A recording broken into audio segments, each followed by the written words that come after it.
How to answer accounting math questions with ChatGPT.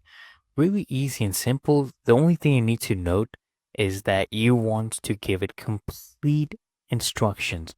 Do not leave anything halfway. Give it all the instructions. For example, if I copy this whole question, all right, till here, and if you want, you can also give it this sample of the sales journal. Okay, give it to it. Come your ChatGPT and feed this question and go ahead and submit, and then look at the response it'll give. As long, see, it even drew the table for you. As long as you give it proper instructions, it will do everything for you and also give you a narration to explain what is going on. Now let me show you part two. Okay? Okay, let's ignore part two. Let's go to part three. Now it will calculate this. Let's do this.